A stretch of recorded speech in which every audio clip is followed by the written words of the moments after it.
Evolution is change, evolution is growth. And what I can say about selective outrage is that this is an evolved Chris Rock in terms of humor, but in terms of ideology and in terms of being Chris Rock, the nature of what he does, he's doing the same thing. I felt like he was doing the same thing. You know, racism, pop culture, what is happening today, the cultural wars.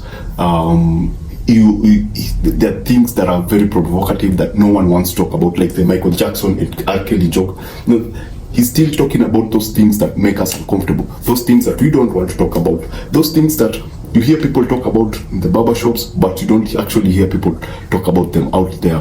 And now I think I should just keep my opinion to myself and talk about why you're here. We're here for the Will Smith joke. Again, Chris Rock talking about what everyone wants to say, but nobody is saying it. Is Will Smith a bitch? I think he put it out that there are some people who actually called him a bitch after the entanglement. And the fact that he made sense with what he was talking about, especially with the slap, that for me was fascinating, because everything made sense. When he was talking about the size comparison, you know, when he was talking about Will Smith having played Ali, that made so much sense. You know, when he was talking about the mom, he was raised right at the closing. He was raised right that you're not supposed to fight in front of white people. Yeah, some people will go like, you know, no, you're not generally supposed to be. That was racist. You're not supposed to fight around people. I don't know why he had to put in the white, fighting in front of white people. But in reality, isn't that what people talk about in America? Isn't that what black people tell their kids? You don't fight in front of white people. So I like the fact that he was not hypocritical in his show. He was not out to please anyone. He was just out to do what Chris Rock does best. But when you look at the old Will Smith saga, this feels like something that could have been a meeting. You know, you could have just sat down with Will Smith, maybe just get a camera, just do an Instagram live and just have a conversation and just talk to Will Smith and actually tell him face to face. Can you just imagine a show whereby, like the Red Table Talk, whereby Chris Rock sits down with Will Smith and tells Will Smith what he just did on stage? I mean, how fascinating could that be? That could be entertainment at another level. But then that would benefit Will Smith. That would not benefit Chris Rock.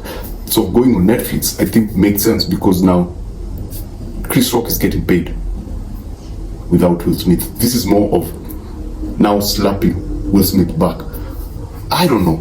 I just don't know how America works, man. It's just took revenge on a whole new level. I don't know what Will Smith will have to say about this, because again, as I said, Chris Rock actually talked a lot of sense about Jada and Will, and most of it was true, and most of it made sense, and most people don't want to talk about.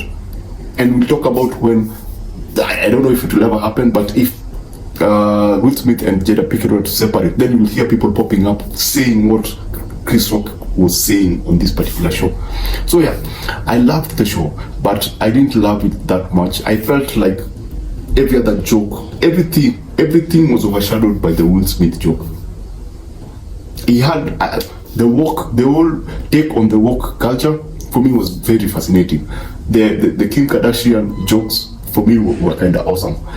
The R. Kelly Michael Jackson joke for me was kind of cool, and I felt that they made more sense than the Will Smith. I didn't find it necessary. I just feel that, and you know, I don't know if it was a mistake. I don't know if it was a good thing. I don't know if it was a bad thing. Setting up the Will Smith slap at the beginning and then doing it at the end. I know it's comedy. It's a fantastic comedy formula, but now you leave people. Between the beginning and the end, you leave people in a weird space whereby all they can think about is, we just want to see that one thing, despite the fact that everything else is actually really funny.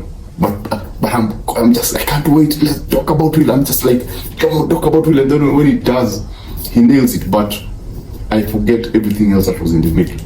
So yeah, this was an awesome show. I love that we still get the authentic Chris Rock. I don't care if it's funny. I just care for the fact that he was able to say what needs to be said without holding back. Because most comedians these days are, need I use the word woke? We like to align ourselves, not we. Most people out there on the internet and on TV. Everyone is playing safe.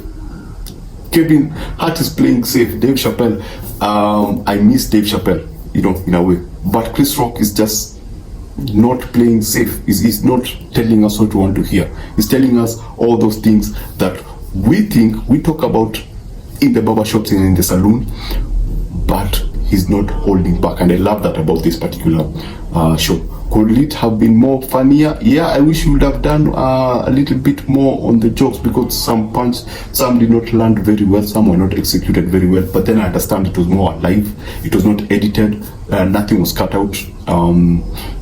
You could actually tell sometimes he got a bit emotional. You could actually see him make some mistakes, like the concussion joke, when he realized that he was ruining the joke, and just him coming back again and rectifying it and making it land. So yeah, this was kind of cool, and I hope to see more. But I hope that if he's to do another one, I hope he works on the funny part rather than focusing on the shock, the shock part of his presentation. So yeah, thanks for watching, and yeah, see you on the next one.